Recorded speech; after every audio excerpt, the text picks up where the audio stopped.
Siguiendo, hermanos, nuestro estudio acerca de los reyes y profetas del Antiguo Testamento, ya nos quedan solamente estudiar 2 profetas antes del exilio babilónico, es decir, 2 profetas del sur. Hoy vamos a considerar lo que dice el profeta Habacuc y en la siguiente clase se va a considerar lo que dice el profeta Abdías. Estamos en una sección acerca de los profetas escritores que eran contemporáneos con Jeremías. Hemos hablado acerca de Sofonías, de Nahum. Hoy, Dios mediante, hablaremos y completaremos el estudio del libro de Habacuc. Luego será Abdías y Ezequiel también escriben en el tiempo o es contemporáneo con Jeremías, solamente que Ezequiel escribe ya en el tiempo del exilio babilónico. Vamos entonces, por favor, a ubicarnos en el libro de Habacuc. Habacuc en el Antiguo Testamento, profeta menor.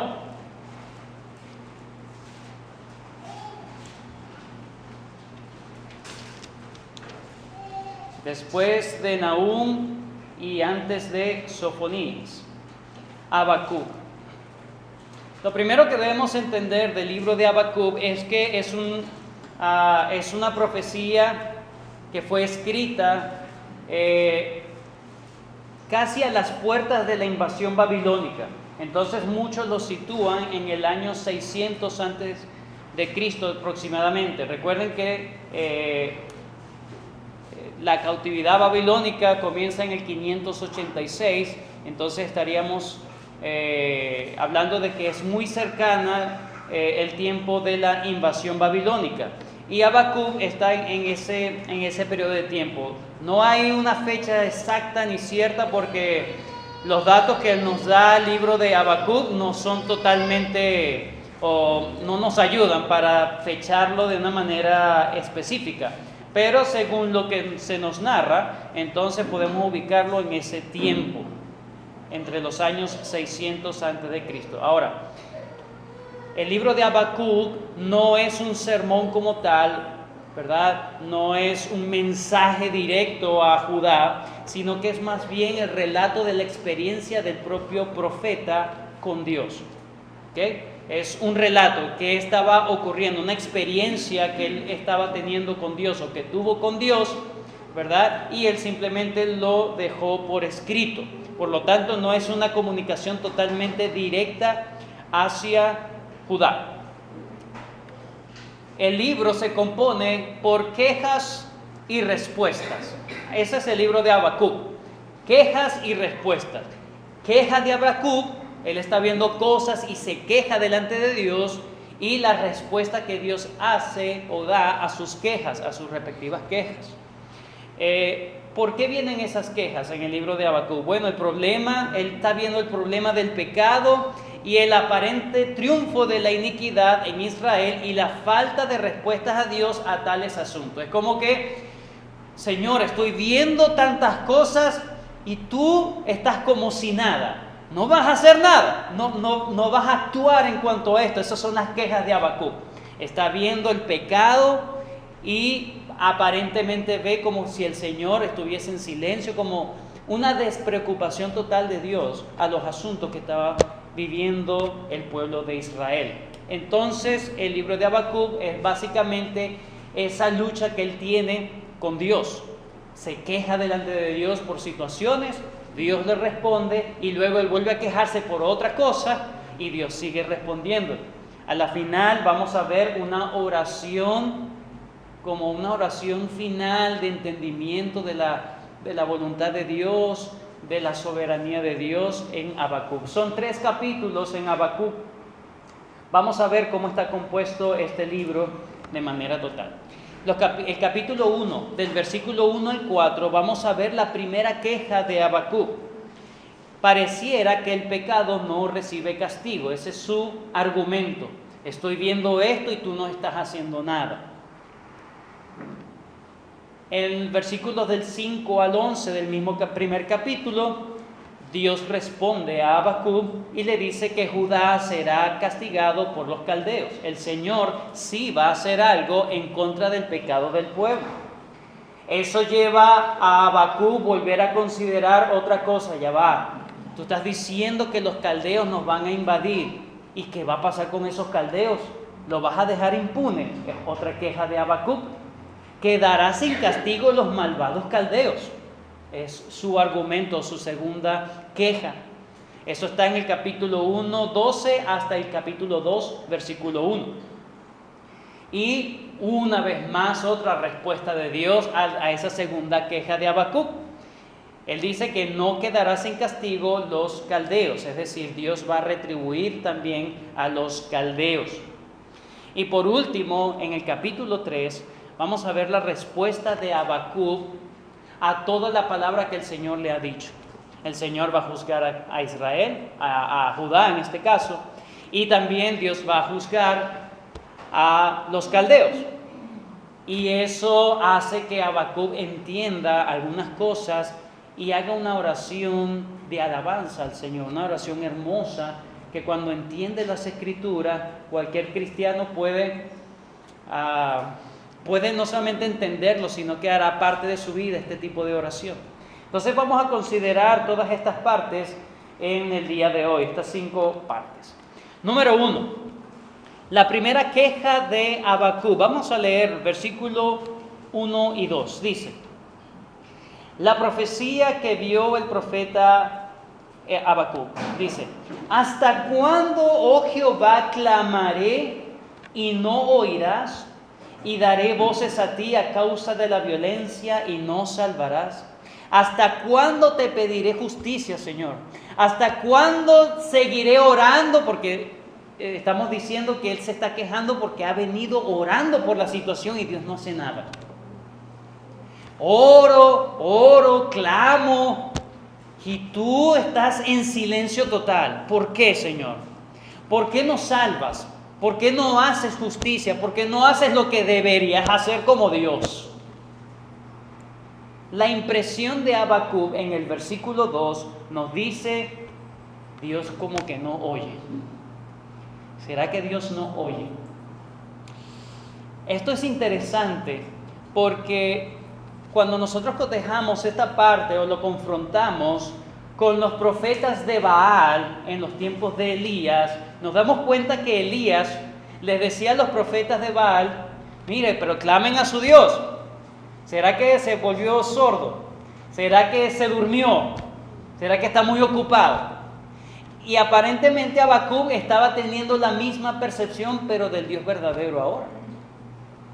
Señor, yo clamo a ti, te busco, pero tú estás en silencio, como si nada, como, ¿acaso no estás escuchando? Parece que Dios, dice, al parecer no hace nada por resolver la situación. ¿Cuál era la situación? Versículos 3 y 4. ¿Por qué me haces ver iniquidad y haces que vea molestia?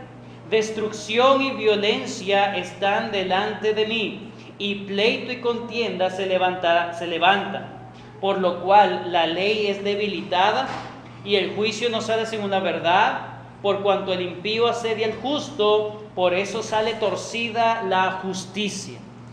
La condición de Judá descrita por Habacuc es la misma situación que hemos estado viendo entre Isaías, Jeremías, Sofonías. Todos ellos están describiendo prácticamente la misma cosa.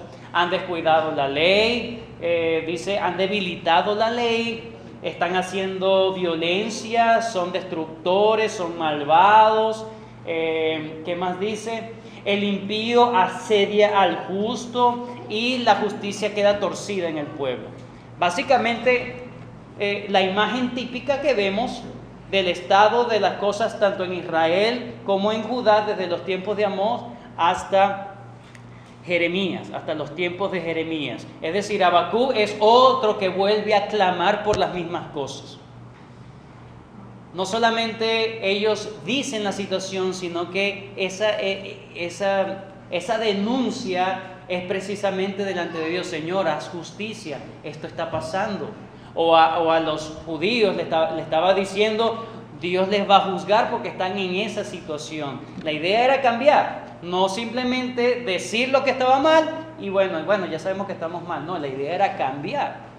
Pero aparentemente Dios sigue como inmutable en ese sentido, no cambia, no ejecuta algún juicio, y ya desde hace tiempo viene la misma situación, y entonces Habacuc empieza a quejarse: ¿hasta cuándo, Señor?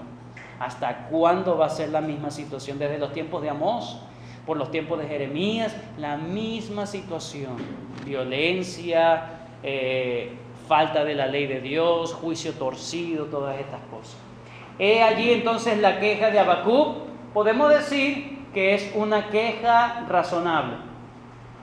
Cualquiera puede quejarse. Es una queja razonable. Él no está locurando allí. Él está diciendo la verdad. Ahora vamos a ver la respuesta que Dios le da a Habacuc. Esos van a ser los versículos del 5 al 11. Él le dice: Judá será castigado por los caldeos. Y Dios le dice en el versículo 5: mirad entre las naciones y ved y asombraos. Vamos a ponerlo por acá.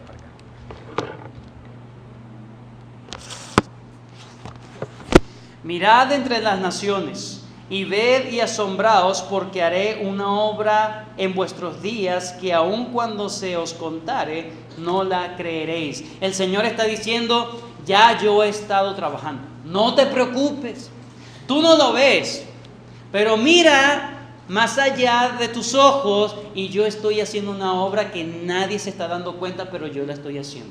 El Señor estaba levantando a los caldeos. Eso se llevaba tiempo. Pero Dios, como es un ser justo y soberano, Él no necesita decirte todas las cosas que Él tiene que hacer, porque ¿quién eres tú para conocer todas las cosas que Dios debe hacer? Más bien el Señor está condescendiendo con Habacuc y le está diciendo: tranquilízate, Habacuc, ya yo he estado tomando cartas sobre el asunto, lo que pasa es que tú no lo ves. Pero quédate tranquilo, ya Dios ha estado obrando. Mirad entre las naciones y ved y asombraos. Habacuc no sabía lo que Dios estaba haciendo, y Dios, a la respuesta de Habacuc, a la queja legítima de Habacuc, el Señor le estaba diciendo: Habacuc, ya yo he estado tomando cartas sobre el asunto. A veces nosotros pensamos que Dios deja impunes los pecados o las malas acciones de los hombres o de nuestras mismas acciones. El Señor no deja impune nada, hermanos. Y por más que no te haya caído el rayo en el momento, el Señor está haciendo cosas porque quiere disciplinar a su pueblo. Estamos hablando del pueblo de Dios, que en este momento es representado por Judá. Y el pueblo de Dios se había desviado de la voluntad de Dios, de guardar la ley y hacer las cosas como debían hacer. Y por mucho tiempo estaba así. El Señor en Isaías ya había hablado acerca de que los caldeos iban a invadir Judá y llamaba al arrepentimiento. Pero habían pasado ya los años, había pasado ya el tiempo. El Señor no hace nada. Y Habacuc parece que se olvidó de los mensajes anteriores de Isaías. Y el Señor le dice: tranquilo, ya yo he estado obrando. Lo que pasa es que la obra del Señor no es en el momento que nosotros queremos, sino en el momento que Él dispone y es correcto. Él estaba levantando un pueblo, versículo 6. Porque he aquí yo levanto a los caldeos. En el tiempo de Ezequías, el rey Ezequías, en tiempos de Isaías, los babilónicos no eran una potencia, eran un simple pueblo. Nadie se hubiese imaginado que los caldeos o los babilónicos iban a ser una potencia que iba a arrasar con todas esas naciones. Nadie se les pasaba por la cabeza. Por lo tanto, Ezequías, usted lee en el libro de Isaías cómo Ezequías, el rey Ezequías, mandó a buscar a los babilónicos, les mostró sus tesoros y todas las cosas, y Dios le dice, bueno, ellos son los que van a saquear todo eso. Y Habacuc quería el juicio ya sobre el pueblo. Y el pueblo andaba y andaba y andaba, pero a la final vemos como Dios, aunque no ejecuta su juicio en el momento, ya Él estaba trabajando por el juicio. No hay pecados impunes. Si somos hijos de Dios, si somos pueblo de Dios, si estamos haciendo cosas malas, el Señor sigilosamente está haciendo cosas porque va a disciplinar a su pueblo. Los caldeos, Dios estaba haciendo una obra y esa obra era en los caldeos, los estaba engrandeciendo. Eso lo vemos desde el versículo 6 al 11. Fíjense el versículo 10 como dice, hablando de los caldeos, escarnecerá a los reyes y de los príncipes hará burla, se reirá de toda fortaleza y levantará terraplén y la tomará. Luego pasará como el huracán y ofenderá atribuyendo su fuerza ¿a quién? A su Dios falso, obviamente. Eran unos idólatras, pero el Señor estaba permitiendo que ellos se engrandeciesen y aún atribuyeran su grandeza a un Dios falso. Dios estaba levantando a los babilónicos con un propósito, no solamente hacerlos una gran nación, sino ser el instrumento en las manos de Dios para castigar a Judá y a Jerusalén. Eso trae otra queja de Habacuc.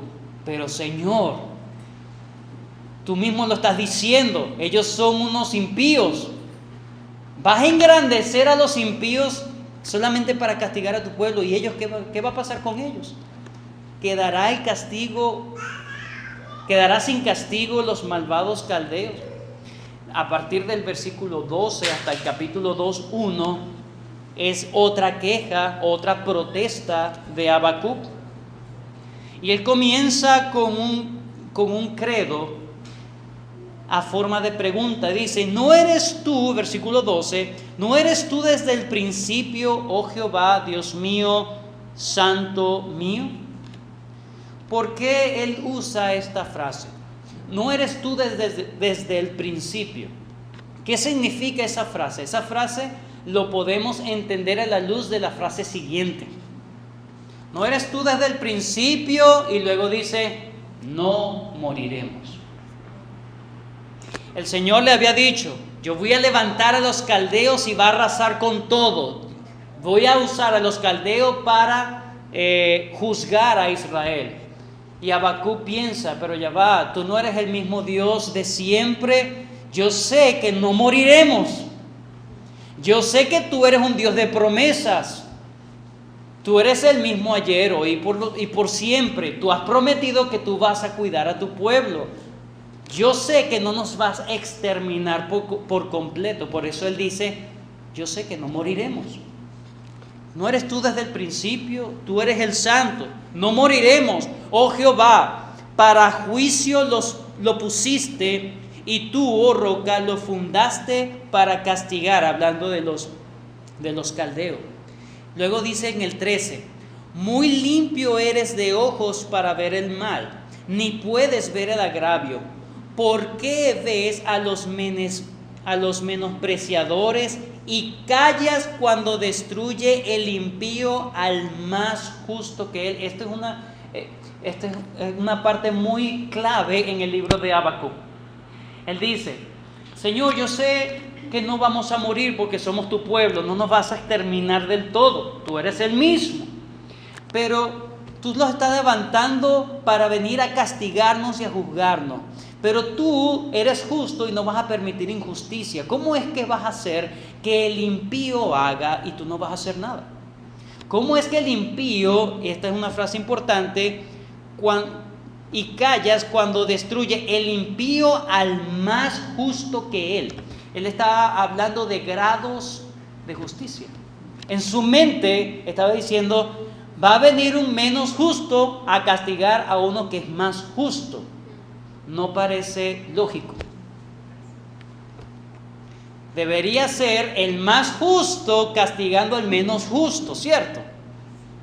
Pero el Señor lo está haciendo al revés. el más impío castigando al justo, pero ya va, tú no eres el mismo Dios. ¿Cómo vas a hacer esta injusticia, Señor? ¿Cómo vas a permitir que unos impíos destruyan a los que son un poquito más justos que ellos? Él sabía la condición de Judá una vez más. Sabía que Judá no estaba bien delante de Dios, pero por lo menos Judá era un poquito más justo que los demás. Un poquito más tolerable, más pasable. El Señor, vas a permitir, pero si es así, lo vas a dejar a ellos así, porque ellos son más impíos que nosotros. Habacuc entendía y tenía su mente clara en su confianza en cuanto a las promesas de Dios. Entonces él apela a la justicia de Dios. ¿Qué pasará entonces con los caldeos? ¿Actuará Dios de la misma manera como ha actuado con su pueblo?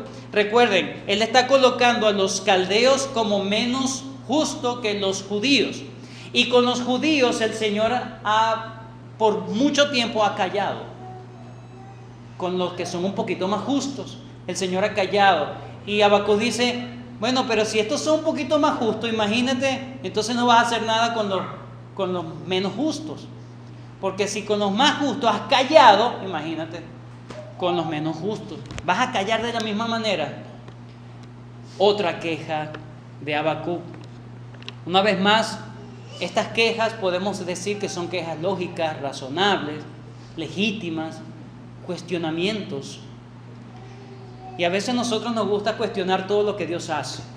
A veces nos gusta saber el porqué de cada una de las situaciones. Señor, explícame esto. Señor, ¿por qué me está pasando esto? Señor, ¿por qué está pasando aquello? Y queremos la respuesta, todas las respuestas habidas y por haber. ¿Saben por qué? Porque queremos tener el control de las cosas. Como queremos tener el control de todo, yo quiero saber por qué está pasando esto. Esto no puede salirse del control o de mi control. Entonces, la segunda queja es, el Señor va a hacer algo y parece que va a hacer algo como injusto. Pero tú no eres el justo, tú no eres el mismo.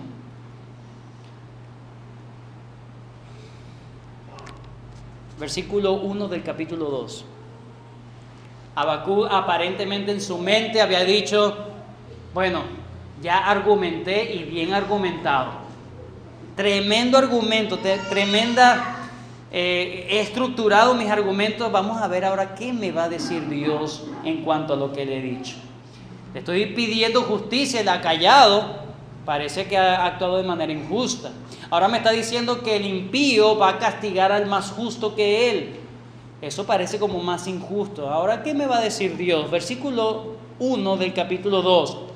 Sobre mi guarda estaré y sobre la fortaleza firmaré el pie y velaré para ver lo que se me dirá y qué he de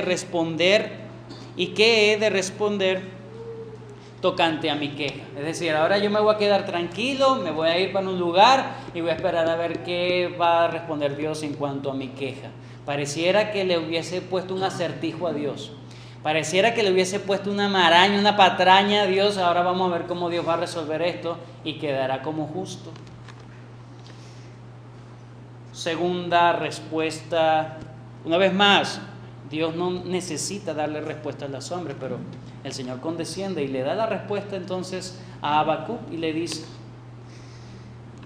te voy a dar una respuesta muy importante. Versículos 2 y 3. Jehová me respondió y dijo, escribe la visión y declárala en tablas para que corra el que leyere en ella. Aunque la visión tardará aún por un tiempo, mas se apresurará hacia el fin y no mentirá. Aunque tardare, espéralo, porque sin duda vendrá, no tardará. El Señor le está diciendo, yo te voy a contestar, pero esto quiero que quede por escrito. Esto quiero que nadie se olvide de lo que te voy a decir. Era muy importante, muy elevada el mensaje que el Señor le iba a dar a Habacuc. ¿Y cuál es ese mensaje? Este es el versículo clave de Habacuc. Versículo 4. He aquí que aquel cuya alma no es recta se enorgullece, mas el justo por su fe vivirá.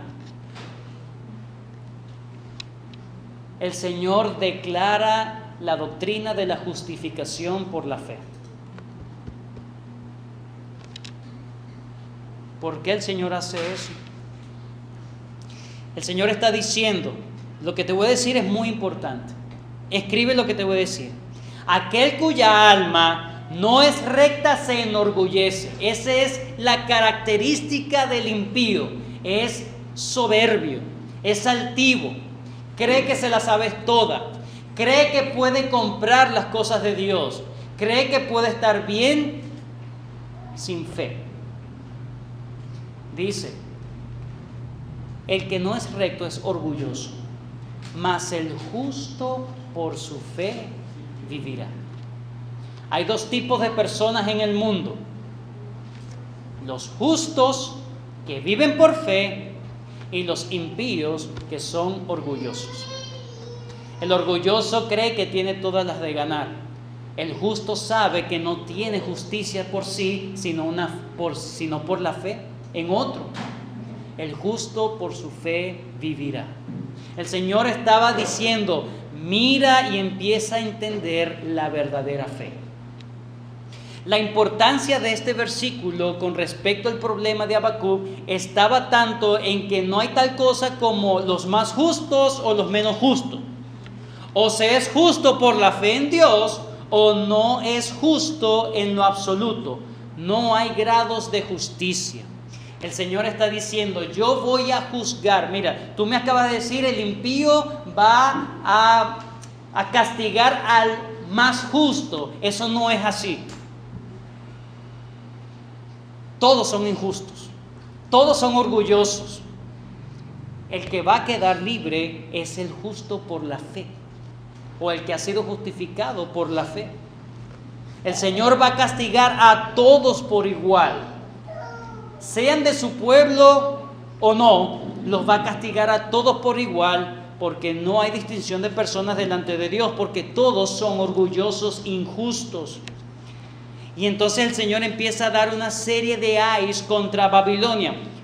Hay algo que voy a decir en cuanto a esto. Versículo 6. No han de levantar todos estos refranes sobre él y sarcasmo contra él, hablando de Babilonia. Dirán, ay del que multiplicó lo que no era suyo. ¿Hasta cuándo había de acumular para sí prenda tras prenda? ¿No se levantarán de repente tus deudores y se despertarán los que harán temblar y serás despojo contra ellos? Por cuanto tú has despojado a muchas naciones, todos los otros pueblos te despojarán. Eso es juicio contra Babilonia, a causa de la sangre de los hombres y de los robos de la tierra, de las ciudades y de todos los que habitan en ellas. Ahora fíjense a partir de acá. A partir del versículo 9 lo hace como de manera más general. Ay del que codicia injusta ganancia para su casa, para poner en alto su nido, para escaparse del poder del mal. Tomaste consejo vergonzoso para tu casa, asolaste muchos pueblos y has pecado contra tu vida. Porque la piedra clamará desde el muro y la tabla del enmaderado le responderá. Ay de que edifica la ciudad con sangre y del que funda una ciudad con iniquidad. ¿No es esto de Jehová de los ejércitos? Los pueblos pues trabajarán para el fuego y las naciones se fatigarán en vano. Ay, versículo 15, ay del que da de beber a su prójimo. Ay de ti que le acercas tu hiel y le embriagas para mirar su desnudez. Versículo 19, ay del que dice al palo, despiértate, y a la piedra muda, levántate. ¿Podrá él enseñar? He aquí está cubierto de oro y plata, y no hay espíritu dentro de él. Si bien son ayes contra Babilonia, y eso mire, usted lo puede buscar en Isaías capítulo 13, Isaías capítulo 14, Isaías capítulo 21 e Isaías capítulo 47, son declaraciones en tiempos de Isaías contra Babilonia. Parece que Habacuc se había olvidado de eso. Ya Dios había dicho, tranquilo, yo voy a castigarlos a ellos también. Y dice, el justo por la fe vivirá. Dios le está diciendo, empieza una vez más a confiar en lo que ya yo he dicho. En tiempos de Isaías ya Dios había declarado juicio contra los que iban a hacer juicio contra Israel, es decir, contra Babilonia. Y Habacuc en su mente parecía que se había olvidado de aquellas promesas de Dios, y el Señor dice, escribe lo que te voy a decir. Esto es importante. El justo por la fe vivirá. ¿Qué es la fe? La fe es la confianza absoluta en las promesas de Dios. Y Dios le estaba diciendo, vuelve a recordarte de las promesas. ¿Acaso ya yo no lo dije antes? En Isaías 13, Isaías 14, Isaías 21 e Isaías 47 ya Dios había declarado juicio contra Babilonia, y Habacuc en su queja y su razonamiento, Señor, ¿y tú no lo vas a castigar? Ya Dios lo había declarado. Y el Señor dice, deja de comportarte como un necio y empieza a vivir por la fe en mis promesas. Confía en eso. ¿Por qué la queja? Porque se había olvidado de las promesas de Dios. Dije, son quejas razonables y legítimas. Pero cuando lo contrastamos a la luz de la que ya Dios había prometido, esas quejas caen por su propio peso. Esos argumentos caen por su propio peso y solamente queda en silencio Habacuc. Queda en silencio. El justo por la fe vivirá. Tú eres justo. Tú eres más justo que los demás. Entonces empieza a vivir según mis promesas. Ya yo te lo había declarado. En Isaías 13, 14, 21 y 47, lo estoy repitiendo para que lo lean en sus casas, por favor. Para que veas cómo Dios claramente, no por figuras, ni de manera simbólica, ni de manera tan extraña, allá había declarado juicio contra Babilonia. Toda injusticia, esté donde esté, será hallada por Dios y castigada. Toda idolatría pagana o israelita. Si nosotros leemos el versículo 18 y 19, recuerden, aquí hay contra los injustos, pero habíamos leído que están contra Babilonia, pero luego lo hace de manera más general. ¿Por qué? Porque tanto Babilonia era un pueblo idólatra como el propio Judá se había convertido en un pueblo idólatra. Vamos a leer los versículos 18 y 19 y lo vamos a contraponer, a confrontar con Oseas y con Jeremías. Ahí están los versículos para que lo vayan buscando, por favor. Voy a leer el 18, dice: ¿de qué sirve la escultura que esculpió el que la hizo? La estatua de fundición que enseña mentira para que haciendo imágenes mudas confíe el hacedor en su obra. Ay del que dice al palo, despiértate, y a la piedra muda, levántate. ¿Podrá él enseñar? He aquí, está cubierto de oro y plata, y no hay espíritu dentro de él. En el contexto está supuestamente hablando contra Babilonia. Pero si nosotros buscamos en Oseas 4, versículo 2, vamos a ver que es los mismos pecados que estaba incurriendo el pueblo de Israel. Oseas 4:2.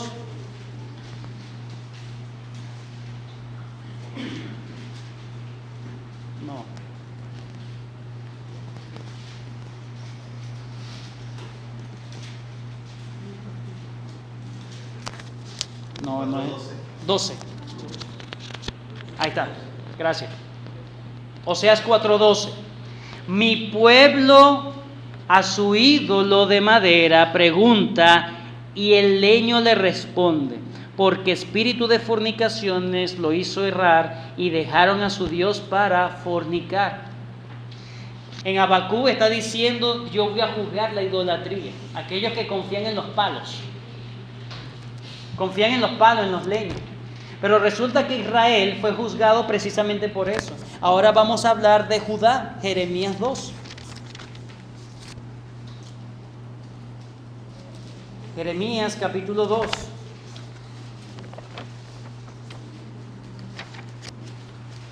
versículo 27. Que dicen a un leño, vamos a leer desde el 26. Como se avergüenza el ladrón cuando es descubierto, así se avergonzará la casa de Israel, ellos, sus reyes y sus príncipes, sus sacerdotes y sus profetas. Que dicen a un leño, mi padre eres tú, y a una piedra, tú me has engendrado, porque volvieron a servir y no el rostro en el tiempo de su calamidad. Dicen, levántate y líbranos. Tú eres mi padre, tú eres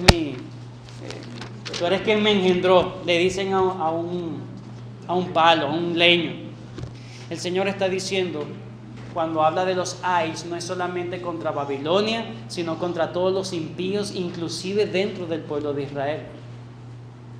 Dios ejecuta castigo contra todo aquel que ha cometido iniquidad, idolatría. Es igualmente odiosa a la vista de Dios y siempre Dios lo va a juzgar. Por eso es que Dios, las cosas que Él hace es justo. Está castigando a un pueblo por idólatra y también va a castigar al otro pueblo por idólatra. No va a dejar el juicio impune o no va a dejar cosas impunes. Él va a hacer juicio correcto. Y Habacuc debería entender que debería haber recordado que Dios había prometido eso ya. El justo por la fe vivirá. Te estás dando contra la pared, Habacuc, de manera innecesaria. Ya yo no lo he dicho antes. Tú vas a vivir tranquilo cuando entiendas que ya yo he dicho cosas y confía en las cosas que ya yo he dicho. En eso empieza Habacuc a dar una oración, ¿verdad? Es como la respuesta a haber entendido el mensaje de Dios. Ya entendí. El justo por la fe vivirá. El Señor ha prometido cosas y aquel que está tranquilo es porque confía en las promesas de Dios. Y entonces empieza en primer lugar, versículo 2, a reconocer la majestad, poder y la justicia de Dios. Oh Jehová, ¿qué dice? He oído tu palabra y temí. ¿Por qué temor? Porque Dios iba a juzgar la idolatría y el pueblo de Israel estaba sumido en idolatría. Es decir, el juicio iba. Temí. Oh Jehová, aviva tu obra en medio de los tiempos. Pero aún así él dice, Señor, pero haz lo que tienes que hacer. Haz lo que tienes que hacer. En la ira acuérdate de tu misericordia. Todavía sigue apelando a la misericordia de Dios. Dios vendrá de Temán y el santo desde el monte de Param. Su gloria cubrió los cielos y la tierra se llenó de su alabanza. Y el resplandor fue como la luz, rayos brillantes salían de su mano. Y allí estaba escondido su poder. Delante de su rostro iba mortandad. Fíjense el poder de Dios. Delante de su rostro iba mortandad y a sus pies salían carbones encendidos. Se levantó y midió la tierra, miró e hizo temblar las gentes. Los montes antiguos fueron desmenuzados, los collados antiguos se humillaron, sus caminos son eternos. He visto las tiendas de Cusán en aflicción, las tiendas de la tierra de Madián temblaron. ¿Te airaste, oh Jehová, contra los ríos? ¿Contra los ríos te airaste? ¿Fue tu ira contra el mar cuando montaste en tus caballos y en tus carros de victoria? Se descubrió enteramente tu arco. Los juramentos a las tribus fueron palabra segura. Hendiste la tierra con ríos. Te vieron y tuvieron temor los montes. Pasó la inundación de las aguas, el abismo dio su voz, a lo alto alzó sus manos. El sol y la luna se pararon en su lugar, a la luz de tus saetas anduvieron y al resplandor de tu fulgente lanza. Con la ira hollaste la tierra, con furor trillaste las naciones. Está reconociendo el poder de Dios, la justicia de Dios. El Señor cuando va a dar un juicio es inclemente, Señor. Porque Dios se aira y Dios paga. Si bien Dios se acuerda de la misericordia, pero hay un momento donde Dios debe ejecutar su juicio correcta y plenamente. Pero también Él reconoce por qué el Señor hace eso. ¿Cuál es el propósito de Dios en hacer todas estas cosas, en ejecutar su juicio definitivo? Versículo 3. Saliste para socorrer a tu pueblo. ¿Por qué Dios hace justicia contra los inmundos, contra los paganos, idólatras, contra los inicuos? Para socorrer y librar a su pueblo. He allí la misericordia de Dios con su pueblo. Había pueblo de Dios dentro de Jerusalén, dentro de Judá. Pero no todos los de Judá eran piadosos, eran justos. Entonces el Señor iba a ejecutar juicio contra los caldeos, contra los judíos impíos, por socorrer a su verdadero pueblo. A su verdadero pueblo. ¿Cuál es el propósito de Dios?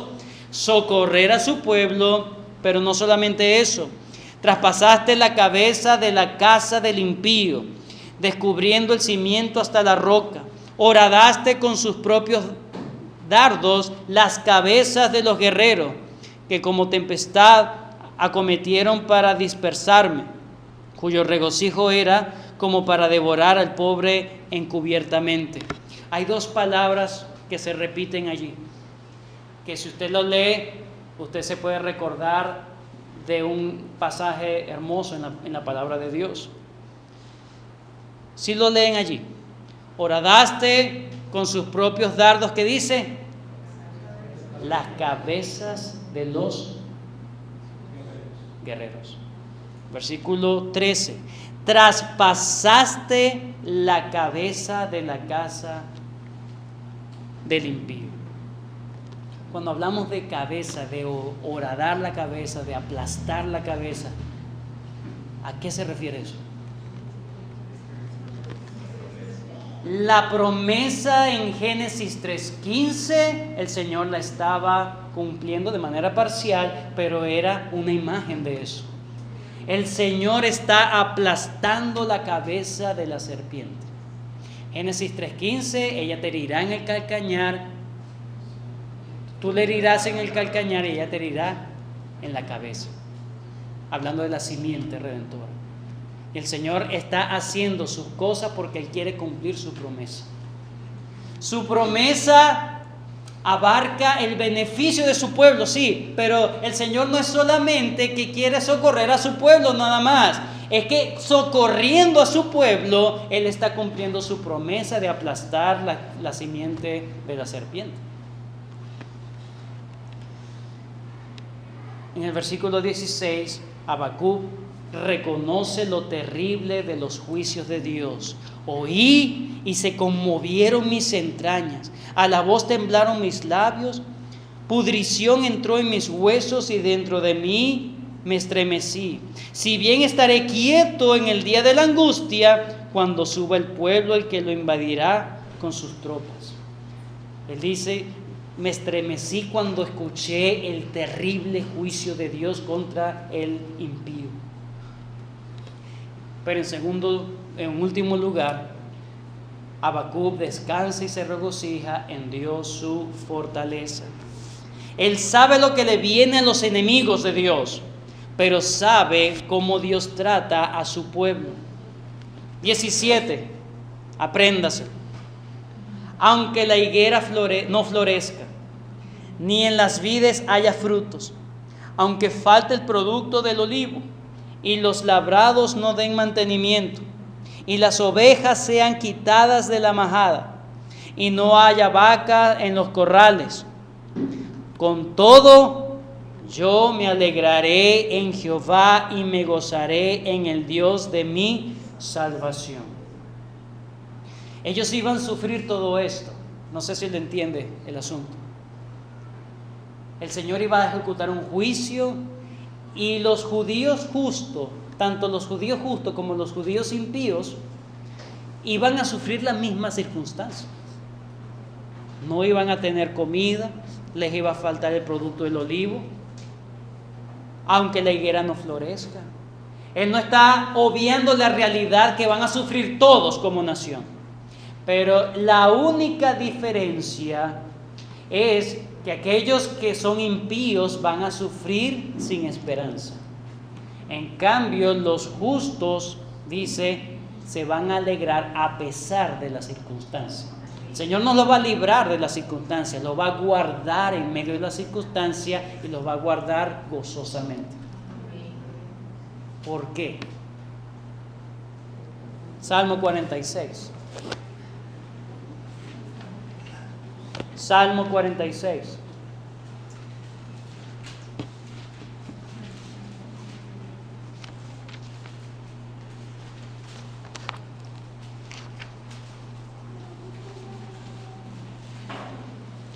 Dios es nuestro amparo y fortaleza, nuestro pronto auxilio en las tribulaciones. Por tanto, ¿qué dice? He allí la respuesta del pueblo de Dios. Por tanto, no temeremos, fíjense, aunque la tierra sea removida y se traspasen los montes al corazón del mar, aunque bramen y se turben sus aguas y tiemblen los montes a causa de su braveza. Aún así, ¿qué dice? No temeremos. Final, versículo 11. Jehová de los ejércitos está con nosotros, por eso no temeremos. Nuestro refugio es el Dios de Jacob. Por eso no temeremos. Y Habacuc no solamente dice, el pueblo de Dios no teme, sino que se alegra. Va más allá de simplemente estar tranquilo. Es que hay un regocijo mayor. Porque a pesar de que las cosas estén difíciles, a pesar de que haya venido el juicio de Dios y estén sufriendo todos como nación, absolutamente todos, por el juicio de Dios, el Señor promete estabilidad a los que son su pueblo, en medio de la situación. No promete prosperidad en las situaciones difíciles, promete guardarlos en medio de las situaciones difíciles y proveerle gozo en medio de las situaciones difíciles para soportar esas situaciones. Y a la final el pueblo de Dios puede clamar como en Romanos capítulo 8.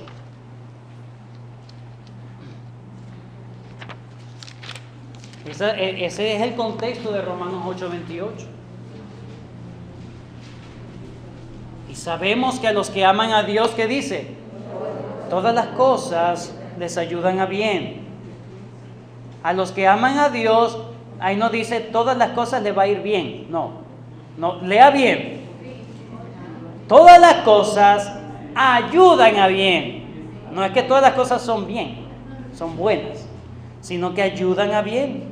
A los que conforme a su propósito son llamados. Porque a los que antes conoció también los predestinó para que fuesen hechos conforme a la imagen de su Hijo, para que Él sea el primogénito entre muchos hermanos. Y a los que predestinó, a estos también llamó, y a los que llamó, a estos también justificó, y a los que justificó, a estos también glorificó. ¿Qué pues diremos a esto? Si Dios es por nosotros, ¿quién contra nosotros? El que no escatimó ni a su propio Hijo, sino que lo entregó por todos nosotros, ¿cómo no nos dará también con Él todas las cosas? ¿A quién acusará a los escogidos de Dios? Dios es el que justifica. Habíamos hablado en Habacuc, el justo por la fe vivirá. ¿Quién es el que condenará? Cristo es el que murió, más aún el que también resucitó, el que además está a la diestra de Dios, el que también intercede por nosotros. ¿Quién nos separará del amor de Cristo? Tribulación o angustia o persecución o hambre o desnudez o peligros o espada. Como está escrito, por causa de ti somos muertos todo el tiempo, somos contados como ovejas de matadero. Antes en todas estas cosas, les pregunto, ¿cuáles son todas estas cosas? Versículo 35, tribulación, angustia, persecución, hambre, desnudez, peligro y espada. Antes en todas estas cosas somos más que vencedores por medio de aquel que nos amó, por los cuales estoy seguro que ni la muerte ni la vida, ni ángeles ni principados, ni potestades, ni lo presente ni lo porvenir, ni lo alto ni lo profundo, ni ninguna otra cosa creada nos podrá separar del amor de Dios que es en Cristo Jesús, Señor nuestro. Aunque la higuera no eche flores, Dios es Dios nuestro. y en eso se regocija el pueblo de Dios. El Señor es justo. ¿Qué nos enseña Habacuc en resumen total? Dios es justo. Dios no es indiferente, sino que castiga todo pecado, venga de donde venga. Si está dentro de su pueblo, Dios lo va a castigar. Si está fuera de su pueblo, Dios lo va a castigar. Él es el juez perfecto. Y aunque los hijos de Dios han de compartir este juicio con los injustos, serán conservados y sobrevivirán por la fe. El justo por la fe vivirá. Así el remanente, que es el verdadero pueblo de Dios, podrá atravesar la tormenta con la confianza de que Dios está con él. El Señor juzga a las naciones, hermanos. Y el pueblo de Dios está dentro de las naciones. Lo que estamos sufriendo nosotros son parte de los juicios de Dios porque Dios es justo. Pero confiad, dice el Señor, yo he vencido al mundo. No debemos temer. El Señor está con nosotros. Por lo tanto, no temeremos lo que pueda hacer el hombre. Jehová nuestro amparo y fortaleza, nuestro pronto auxilio en las tribulaciones. Sí va a haber tribulación, pero el Señor es nuestro pronto auxilio. Y eso es lo que nos dice Habacuc. Dios es justo, va a castigar los que estén siendo injustos dentro de su pueblo, los que va a castigar con otros menos justos. El Señor va a castigar toda impiedad, pero el pueblo de Dios vive por la fe en las promesas de Dios. Oremos. Bendito Señor, gracias.